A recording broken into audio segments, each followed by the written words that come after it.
Saya tidak akan mengulangi apa yang telah dijelaskan oleh beliau. Saya hanya ingin memberikan highlights atau menggarisbawahi satu dua hal yang menurut saya menjadi penting dalam peningkatan kerjasama dan persahabatan kedua bangsa ke masa depan. Saudara-saudara, sebelum sampai pada masalah itu, saya ingin menyampaikan bahwa ini kunjungan kenegaraan saya yang pertama setelah alhamdulillah saya dipilih kembali untuk memimpin Indonesia pada periode yang kedua atau periode terakhir. Mengapa? Malaysia adalah sahabat dekat, tetangga dekat, partner yang kuat untuk kemajuan kedua bangsa. Pertama, dengan kunjungan kenegaraan dan dilanjutkan dengan berbagai pertemuan ini adalah kami sungguh ingin tali persahabatan dan persaudaraan di antara kedua bangsa yang memiliki akar kesejarahan, akar budaya, bahkan akar peradaban ini tetap dapat dijaga dengan sebaik-baiknya.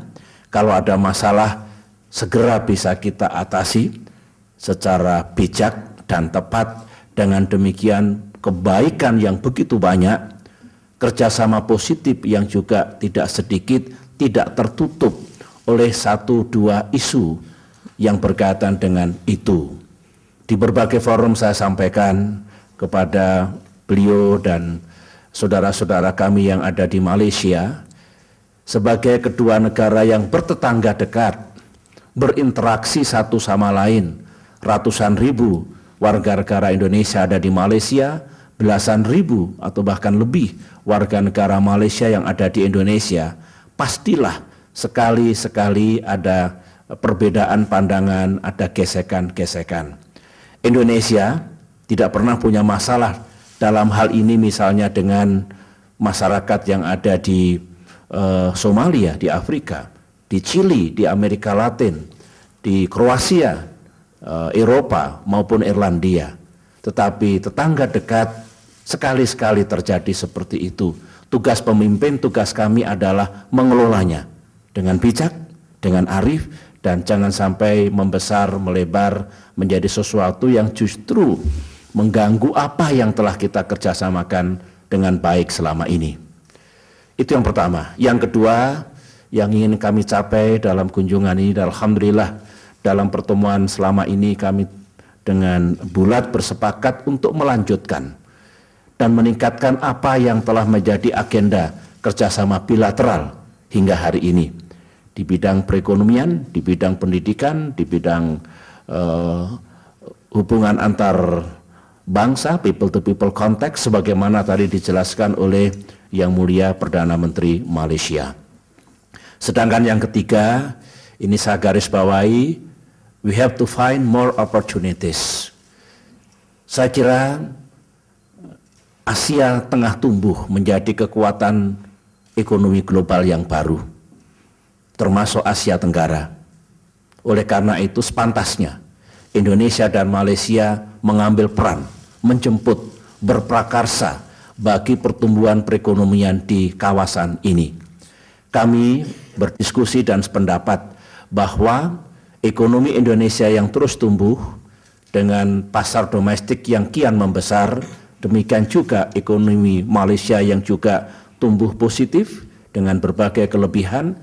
Apabila ini dapat kita integrasikan, kita sinergikan, maka akan banyak yang kami lakukan dalam hubungan kerjasama bilateral. Kita punya format BIMPI EAGA, Brunei, Indonesia, Malaysia, the Philippines, East Asia Growth Area.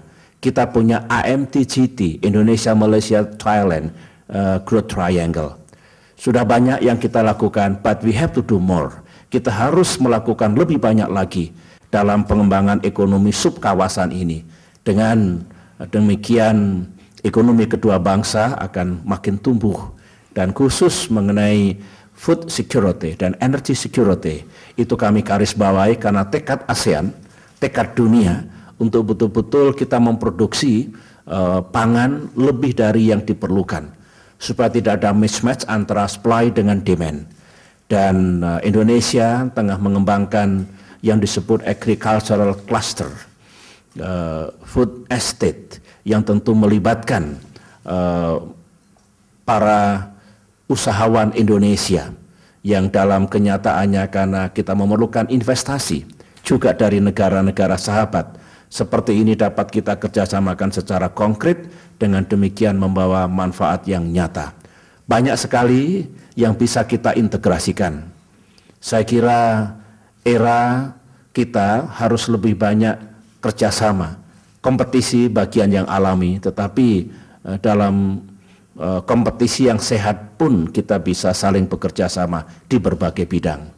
Itulah 3 hal tujuan dan sasaran utama kunjungan kenegaraan saya, dan saya memiliki optimisme yang tinggi di masa depan sambil memelihara persahabatan kita, mengelola isu-isu yang mungkin muncul karena dinamika keadaan, kita bisa menemukan lagi, bisa menciptakan lagi peluang-peluang baru untuk kerjasama kita. Demikian Bapak Perdana Menteri, terima kasih.